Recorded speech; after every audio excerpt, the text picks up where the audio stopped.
fantasy short stories. Of Risk and Relativity by Lesley Herron. Chapter 14, Beyond Embarrassment. Eric sucked in a deep breath, held it before his lungs burned with panic, and he released it slowly through his nose as he stared at a large metal sign that read, "No clothing beyond this point." His cheeks flushed red as he spun around to face his companions. "Are you sure I have to go through with this? There has to be a better way to get in touch with a god." His face twisted in a silent plea. Perched atop his dog and twirling his fork around in a bowl of sticky noodles, Indiga shook his head. You said it yourself. You've already done everything else." He shoveled the food into his mouth with a pleased sigh before pointing at the half-elf with said fork. "We've been here for 3 days, and you've still not heard from this, what was it again, god of relaxation or something?" A stray noodle flung away from him and fell to the floor, where Duck jumped into action to save it from the number of feet moving around them. "God of creature comforts." A whine fell from his mouth as Eric dragged a hand across it, his eyes flickering back up to the metal sign. It was true, he had tried praying, meditation, even napping in hopes he'd be visited in his dreams, but nothing had worked. According to the staff, their patron deity appeared only to those who could reach a state of true relaxation, something he hadn't been able to do in... Was it bad that he couldn't remember? What about a nude hot spring is supposed to be relaxing? Well, the other option... Artemis paused, flipping open to a page in his borrowed journal, running his finger across a line. You could tap into your shade like you did in Oakry, and travel unassisted and hope they tag along for the ride. Eric grimaced. He'd been trying that, except he hoped to do so without a divine entity riding shotgun to the past. Either way, he hadn't had any success, other than giving himself heart palpitations and a searing headache each time. No! Indiga struggled to stay connected to the back of his dog as he sniffed around the locker room for more tasty morsels. No! Eric is supposed to be learning from these gods. Maybe this one wants to teach him patience. If he goes about this on his own, he might screw things up. He paused, his eyes narrowing at his friend. Or die. If he died, I could just bring him back. Artemis had made the comment in jest, but at the stunned faces of the other two, he let out a nervous chuckle and rubbed at the back of his neck. I'm kidding. I mean, I could, but he wouldn't be Eric anymore, just a husk. I haven't figured that part out yet. Seeing the horrified looks from the others, he quickly flipped to a different page in the book. Anyway, you say here that Rumus, the god of lost things, as you call him, said you're missing a portion of your shade. I might be able to stitch it closed with necromancy, but there could be some side effects. Scandalized, Indiga snapped, "You can't go rooting around in someone's soul, or rely on a shortcut to get the attention of a god." I don't know. Eric's shoulders slumped, averting his gaze as a regal-looking group of Spriggans reached for the door he was too afraid to touch. He waited until they exited before looking back at his companions. Doc had meandered off into the far corner, sniffing out snacks, taking his owner with him, and Artemis was staring at him with a hopeful expression. The offer was tempting, but the idea of side effects gave him pause. I'll think about it. With a nod, Artemis reverently closed the book. I'll keep reading. Your magic theory is surprisingly compatible with my own. Just one question. This power source you use, what is a wraith? A cold knife stabbed into Eric's heart, and he stiffened. Look, I need to focus. I don't know what I'm doing. I'm out of my element here, and... He grumbled. I don't like it. That's why I need to find this god, learn whatever lesson, he spat the word, they want to teach me, and move on to the next one. Lives are at stake here, and... That's right, lives! Indiga had managed to convince the dog back towards the conversation by flinging the remaining noodles in his bowl at the ground like breadcrumbs leading to the elf. Which is why you need to quit stalling, get naked, and get your tush into those pools. He lifted up a hand, cutting off the incoming complaint. No arguing. That nice satyr guy told me this is where the god appears to people most often. Something about the steam being a mild intoxicant. He didn't want to admit the Selkie was right. He didn't want to admit to the necromancer that he had no idea what he was doing, and, most of all, Eric didn't want to admit that the reason he was stalling was that he was shy. Like, use a bathroom stall to get changed at the public pool shy. He closed his eyes with a resigned groan and nodded. Fine, I'll do it, but not with the two. Duck nudged him hard, booting him out of the way of a final stray noodle. 3 of you standing here.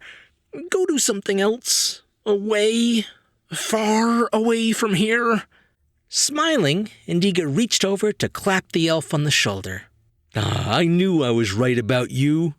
He tugged on the dog, guiding him toward the exit. He waved for the necromancer to follow. Come on, I saw a hot rock massage I want to try out. Artemis's gaze shifted from the book in his hands to the Selkie at his back, and then finally to the man who held more answers than all the scholars back home. And with every answer, more questions. Go find your god. I'll see if I can't work something up by the time you get back. Eric waved them off, barely hearing a word, and made his way to the most secluded locker in the room. Now, having an IQ of 155 meant that Eric knew a lot of things. A lot of things. But he had no idea how embarrassing himself was meant to grab the attention of a god. He quickly stripped and shoved his clothes into a bin, then grabbed a nearby wash rag and used it to cover his nethers. He slipped through the door to the open area outside, no longer beneath the watchful eye of that menacing metal sign, and was blinking through the warm, muggy sunlight at the sheer number of hot springs laid out before him.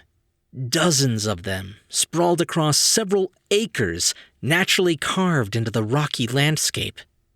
Okay, just gotta find a pool and find a god. Find a pool, find a god. Eric repeated his mantra over in his mind as he turned on the spot and squinted through the throngs of people looking for a relatively empty hot spring. Simultaneously cursing and thankful for not having his glasses, he spotted one with only a single person inside. He clutched his hand towel in place, navigated through lounging guests, chatty groups, and the attendants serving drinks and small finger foods to all but launch himself into the pool. Eyes clenched shut, he sank beneath the water, wincing as it pricked and burned at his skin. When his feet hit the bottom, he pushed off to rocket back above the surface and sucked down a deep breath, his free hand moving to pull his wet bangs from his eyes. He didn't look at the other person as he dipped back into the water up to his chin and rested his back against the natural stone wall. Find a pool, find a god. Well, part 1 of his mantra was completed. Unsure how long he'd have to wait for the magic or intoxicant to take effect, Eric closed his eyes and struggled not to think about his current state of undress. A miserable, failed attempt as he could hardly think of anything else. He scoured around for something to focus on and landed on the 2 moments where he had successfully time-traveled. Both instances had involved a particularly strong emotion. He was certainly in a heightened emotional state right now, so check. The other commonality was red lightning that coursed through his body and tore into the air around him. It had started in his core, moving up. He tried again to conjure that feeling of raw potential, of power. He began to shake with the effort, feeling a flicker in his chest, fizzling around the edges of his invisible wound. A hand clamped his shoulder and shook him gently, snapping him out of his mental landscape as he sucked in a mouthful of hot water and choked. That hand moved from his shoulder to slap him hard on the back, knocking the liquid from his lungs, and sending him face first into the middle of the pool. He resurfaced and swirled around. What the hell was that? You looked like you were gonna pass out. You all right? Anger gave way to panic as Eric realized his wash towel had been lost in the murky waters. He sank down to his chin again and began searching the bottom of the pool with his mangled feet. Fine. I've just had enough of nearly drowning lately. Thank you very much. I don't think I've ever seen someone fine start shaking like that. With all that clenching, you'll never be able to relax. He looked up at the woman speaking to him. Definitely a woman, and definitely naked. Her long, bushy red hair covered most of her chest, and despite screaming at himself not to do so, his eyes wandered down, succumbing to the sheer weight of curiosity. Relief was instantly replaced by surprise when he saw that, instead of the bottom half of a woman, as he'd been fearing, he was met with the forelegs of a horse. Eric's gaze shot back up. You're a centaur. And you're very rude. I'm sorry. Eric fumbled the words as he continued staring. She was unlike any fey creature he had ever seen before. Curvy, pale, freckled, and, despite the horse legs, painfully human. And she was short. Her animal half appeared to be that of a Shetland pony, bringing her total height to a head shorter than he was. The woman crossed her hands over her chest. Like what you see? Realizing the extent of his staring, Eric averted his eyes. Sorry, it's not like that. I've just never seen a centaur before. She barked a laugh. You've seen a great deal of things, and you are impressed by a centaur. He gave up searching for his washcloth. His feet only contained 3 toes between them, and he wasn't able to find anything with them. He shoved his hands over his crotch and said, What do you mean? Well, I'm a pretty good judge of character, and you. She flicked her finger to gesture at all of him. You carry the weight of your sins on your shoulders. Eric was unprepared for her tone. He thought them flippant at first, but at that word, sins, he shuddered. She tilted her head slightly, looking at him more closely. There is so much guilt eating you up inside. It's like a black hole. No, it's not guilt. I don't regret anything I've done. He faltered, feeling somehow stripped even further beneath her gaze. I mean, I'm not proud of what I did, but it was necessary. The centaur stared at him with bright emerald eyes in a way that made him feel like he was being scolded. I mean, sure, I regret that it didn't work out, that people didn't listen to me, that everyone turned against me. Eric couldn't bring himself to say his little buddy's name out loud. But it's not my fault. I knew what I was doing. She pursed her lips. Maybe those shoulders of yours are not heavy with regret for mistakes, but rather remorse for how you treated a friend? Eric froze. Interesting that your mind went to that practiced lie, though. Listen, I don't need criticism from some stranger. He chewed his tongue, his jaw clenching as he did. Now, if you don't mind, I'm waiting for someone. He made a shooing gesture with a wet hand, returning to his task of searching the pool for his washcloth.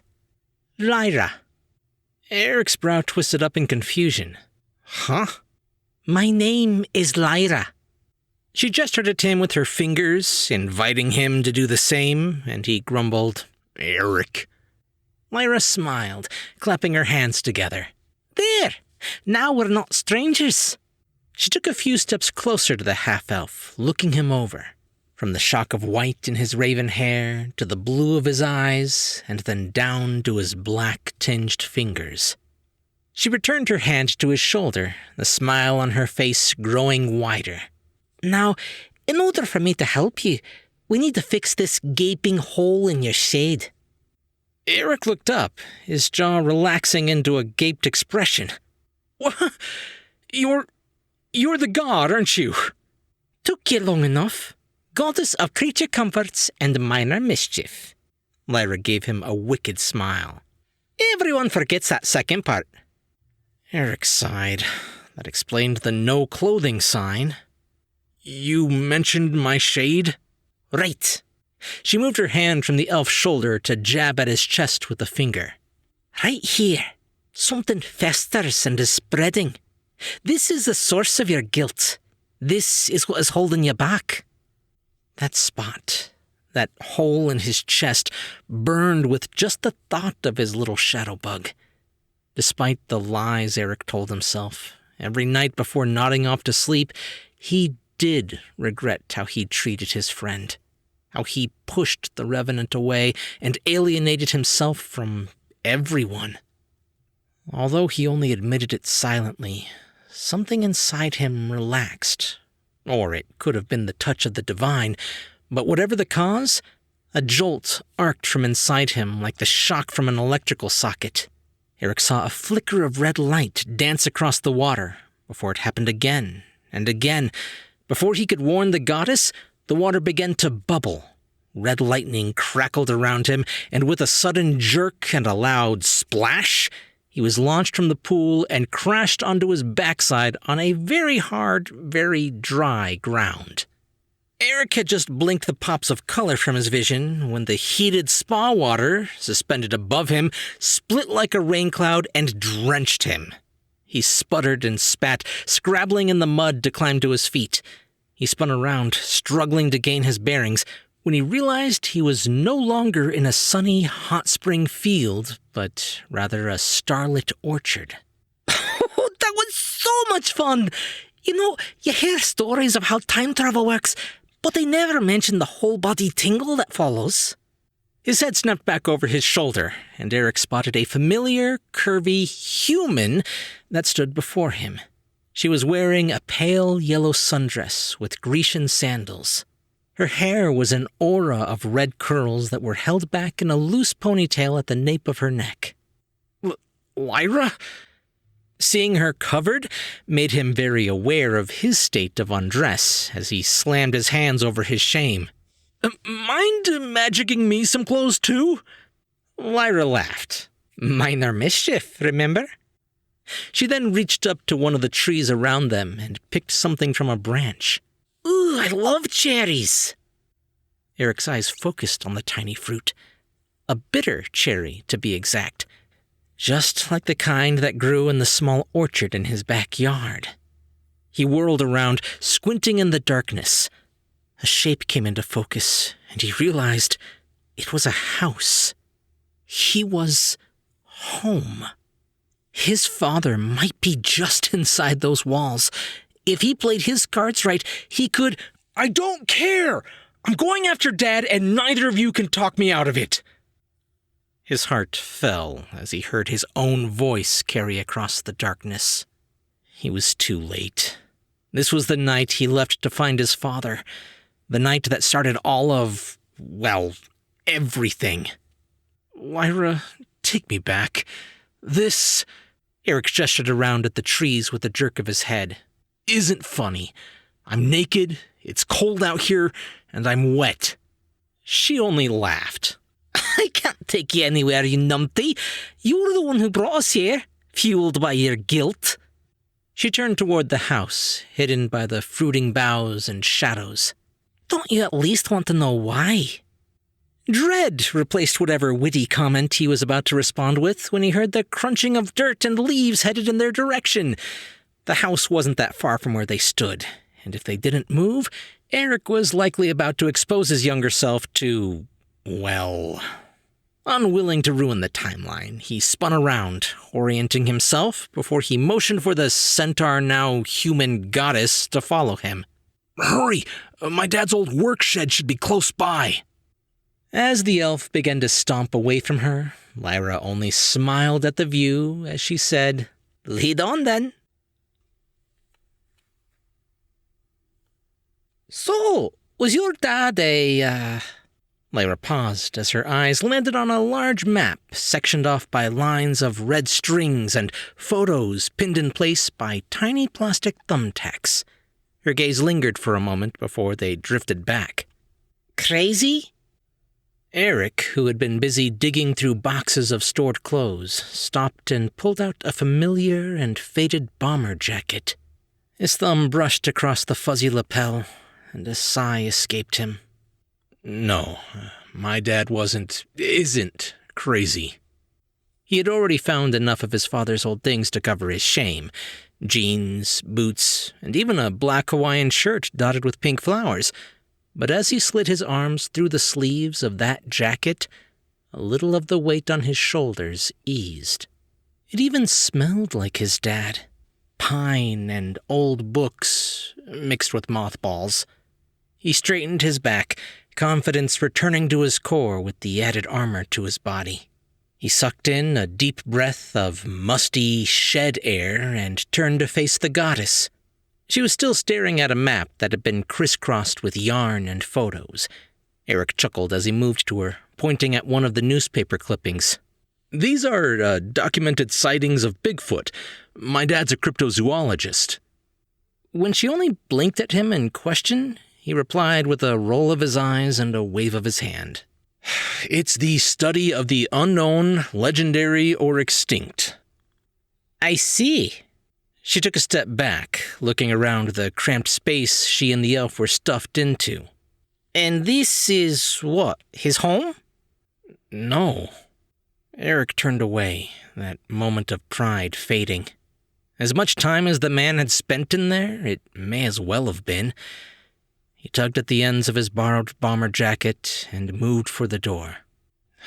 "Come on, I want to leave." He didn't wait for her to respond, stepping back out into the night air instead. The goddess didn't need to know that he and his brother had shoved all their father's things in that shed to keep their mother from crying. She didn't need to know how many countless hours the two of them would sit among the boxes, reading dusty books and laughing at the map on the wall. He sucked in a deep breath of crisp night air before turning to shut the shed door. He stopped when his gaze landed on a pair of old glasses sitting on a nearby ledge. He plucked them up, thumbing the dust off the lenses before he shoved them onto his face. A pang of sadness hit him as everything around him came into focus. They were not as sharp as if they had been his own, but at least he didn't have to squint anymore. At the sound of voices, Eric quickly stepped to the far side of the shed, out of sight from the house. From his vantage in the shadows, he could make out two shapes on the porch, their conversation carrying over the quiet orchard. "You know your brother is a genius, and he has a good heart." Eric's chest swelled at the compliment. His mother had always understood him.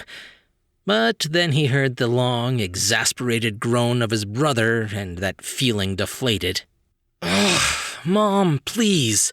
After all these years, suddenly now, when things are good here, he wants to go and find Dad? For being so smart, he is incredibly stupid." His mom chuckled. "Well, he gets that from your father. But maybe you could follow him?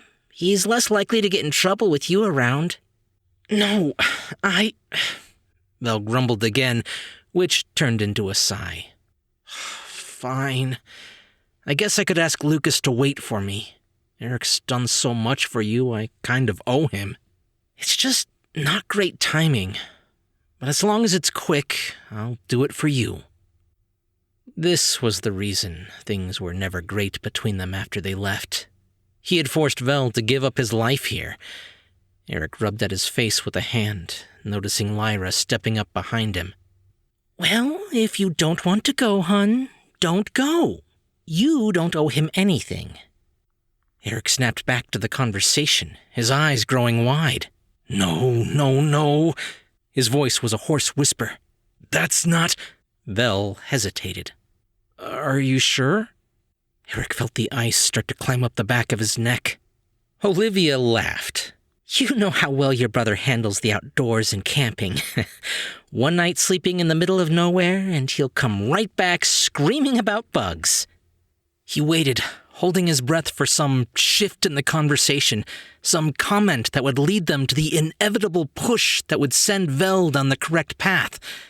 But as the talk progressed, they drifted further and further away from the topic, and soon Vel was stretching and sitting up straight. Thanks, Mom. I have to go. I've got a date. I'll see you tomorrow? Frozen in fear, Eric could only watch as the shadow of his brother got up and hugged their mom before departing off in the opposite direction that his younger self had gone. He stared at the outline of his mother in her wheelchair sitting on the back porch. I don't understand. This isn't how that night was supposed to go. He looked back at the goddess. She's the one that talked Vel into going with me. If he doesn't... Well, his brother wouldn't die for one thing, but that might keep other pieces from falling in place. No, he needed to go farther back. And to do that, he needed Vel to go after him now. Did you interrupt them? Sometimes that can cause changes. Lyra twirled a strand of her hair around a finger. Eric waved a hand to cut her off. I figured that out the hard way with Rumus. But no, I haven't interacted with anyone. Well, then maybe you're going to. Eric furrowed his brow. What? Anytime you go to the past, you're more than likely to change it. But who's to say you didn't go back and alter it in the first place? His frown deepened. That makes no sense. Lyra brushed her hands down the front of her dress, knocking away the dust and stray cobwebs from their time in the shed.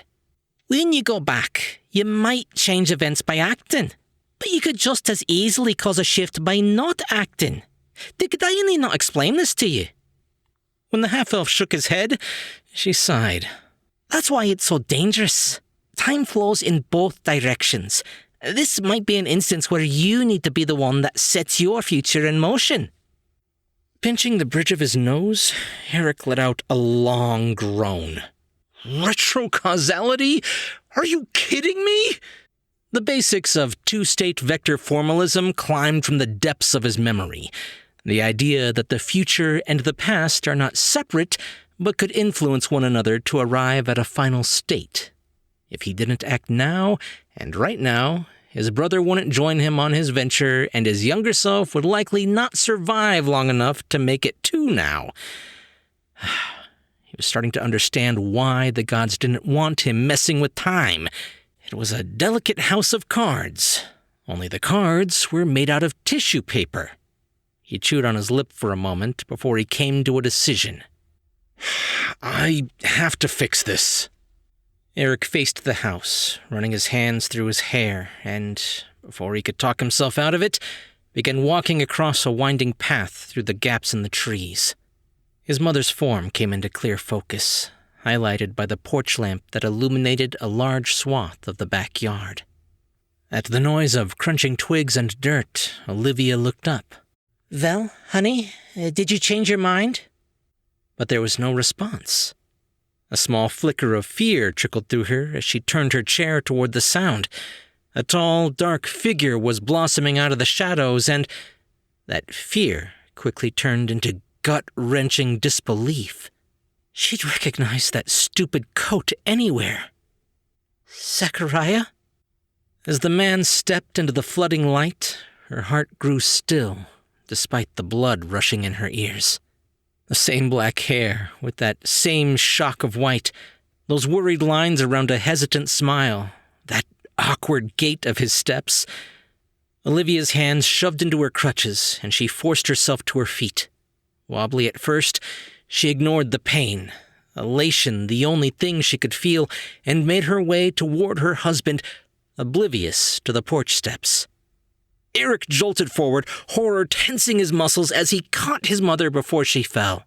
Her atrophied muscles struggled to carry her weight. "It's okay. I got you." You're back." Olivia closed her eyes as she composed her features, taking in deep, calming breaths before she raised a hand and slapped her husband across the face. "Ow! Where the hell have you been?" Olivia struck her husband again, this time in the arm, and then the shoulder, before her attacks fell weakly against his chest, and her rush of anger turned into tears. "What took you so long?" "Mom." Eric put his hands on her shoulder and pushed her out so the two could get a better look at one another. "I'm not Dad." Olivia tensed and looked up. Where her husband's eyes were deep pools of green, she was staring at the pale blue that belonged to her son, and his ears were pointed like hers. "Eric?" But this was not the same man that had stormed out of her house only moments ago. There were age lines around his eyes and smile, but something lurked beneath it, something haunting that weighed on more than just his shoulders. "Yeah, Mom, it's me." She blinked away the tears in her eyes, running one hand beneath them as she did. "Look at you, all grown up. Why," she sniffed, "you look even older than I am." She pulled away and limped back to her wheelchair with his help. She collapsed into it with a heavy sigh. "Mom, She held up a hand, cutting him off. "Before you say anything else, I assume you understand the repercussions of what you're about to do? I may be a bit rusty on temporal mechanics, but I remember enough that you being here can't be good." Eric's mouth fell open in confusion, and, to be honest, dumbfounded amazement. "How do you know about temporal mechanics?" "Darling." Olivia adjusted herself in her chair, crossing her arms in her lap. "You didn't get your IQ from the man who spent his life chasing Bigfoot." "Okay, so much to unpack there." Eric locked that away for a different, less pressing time. He took a couple steps forward as he sucked down a deep breath. "I need you to convince Vel to join me tonight." He chewed at his lip. "Because I leave in a few hours, and if he doesn't go with me, the younger me, then I won't survive. I won't make it on my own. He's supposed to be there." Olivia blinked, scanning the darkened orchard. "And where is he, your brother?" Confused, Eric looked towards the front of the house. "Didn't he just leave?" "No, Olivia sighed and started over. "The one who went with you." His stomach dropped, and the very air was stolen from his lungs. Eric's mouth opened and closed several times, a fish on dry land.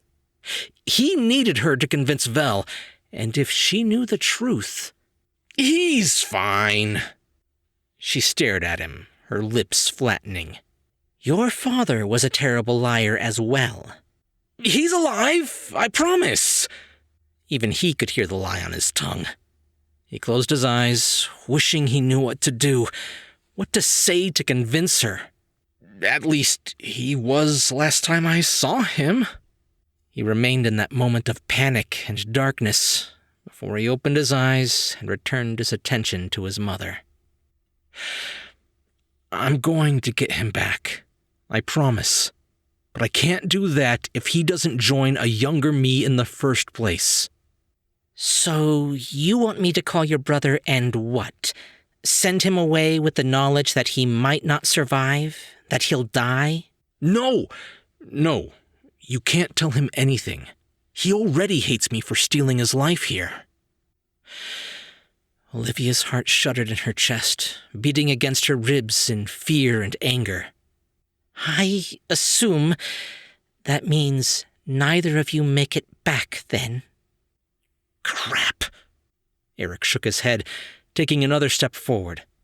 "Mom." "Don't lie to me, son." No, we don't. It's bad, Mom. And I'm trying to make it better. I know what I need to do, but everything is so hard. And nobody listens. He fell to his knees in front of her, a scared kid clutching at his mother's pant leg. And if I don't get it right, the things that happen, I don't think I can live with them.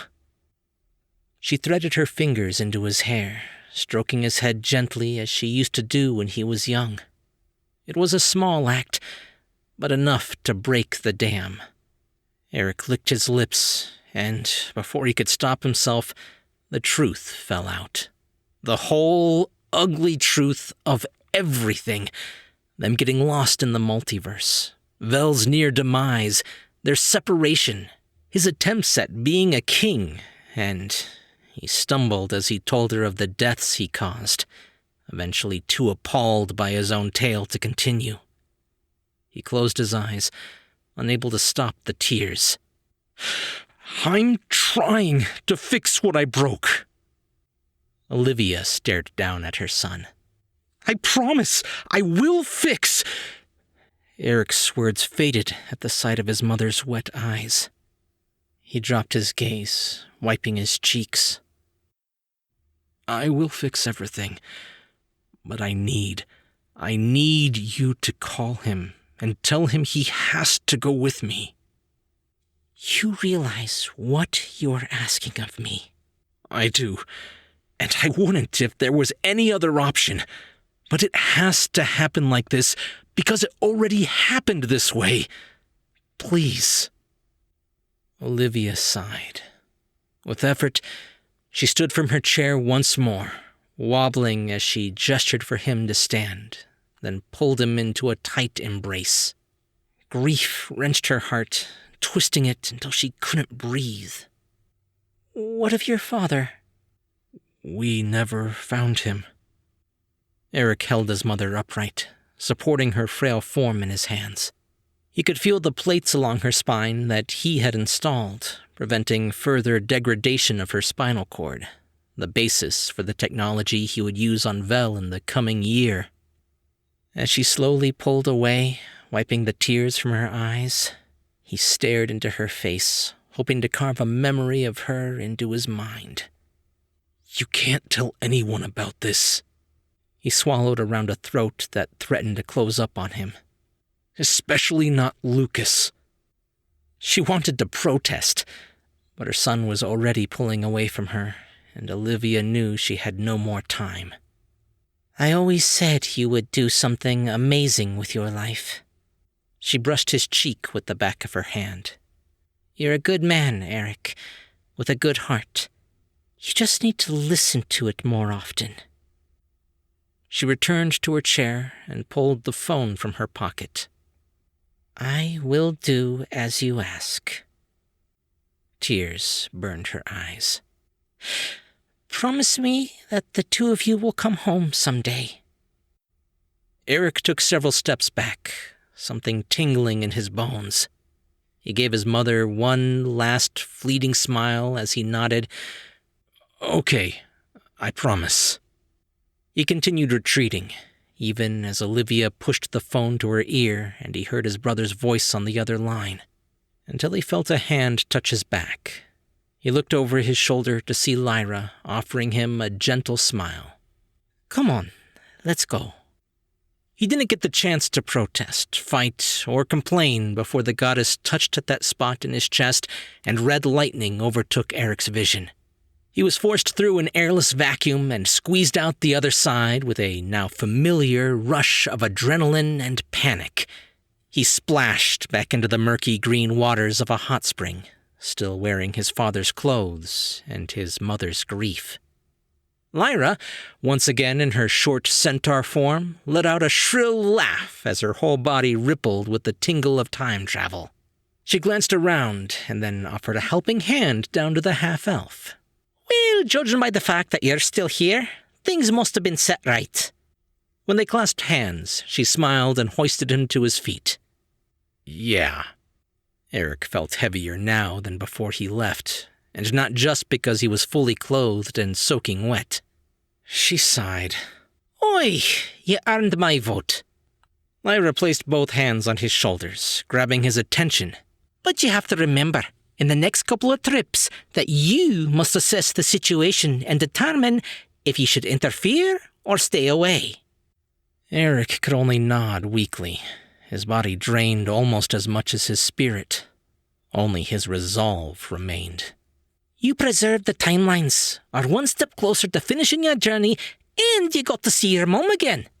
Lyra pulled her hands away, her smile widening as she caught sight of several mischief makers lurking in other pools. Buck up! She left before Eric could respond, and he watched her go.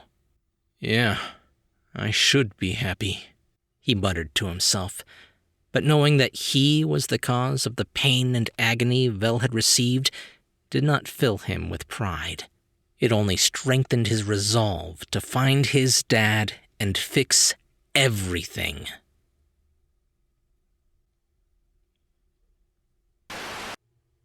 You've been listening to Of Risk and Relativity by Lesley Herron, Book 5 in the series here on Tall Tale TV. If you would like to listen to the entire book in one place, or any of her other novels, you can find them at talltaletv.com/series, or by following the links in the description. Do I have to? I could be researching right now. Stop your complaining. This will be good for us. We need to do some stuff together. Bro it out. If you say so. Welcome to the Dapplemere Hot Springs Hot Rock Massage Parlor. Why, hello there. We would like to partake of a massage, please. Certainly. And would that be the normal hot rock massage or the hot rock massage? Ooh, I'll try the hot rock massage. That sounds fancy. Normal for me, thanks. Alright, one normal, one hot. Okay, so it looks like we have openings immediately. Good for you. I'll notify our team of masseuses. Do I have to strip down? Only as much as you want. Don't be such a spoil sport. You're as bad as Eric.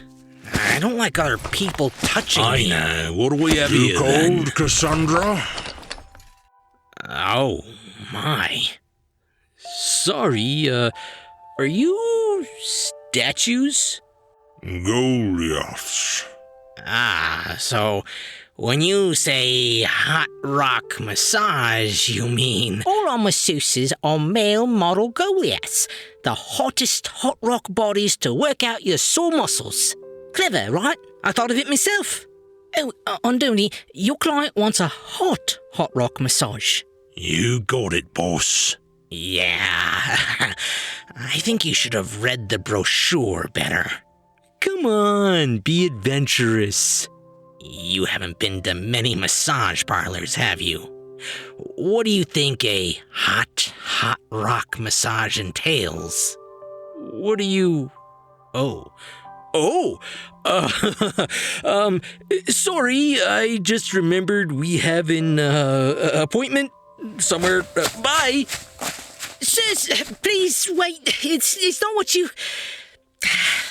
Not again. I told you puns weren't the way to go. Well, if you all need me, I'll be holding my hands in the fire pit, warming them up again. Yeah, maybe I should change the name to Heated Hot Rock Massage.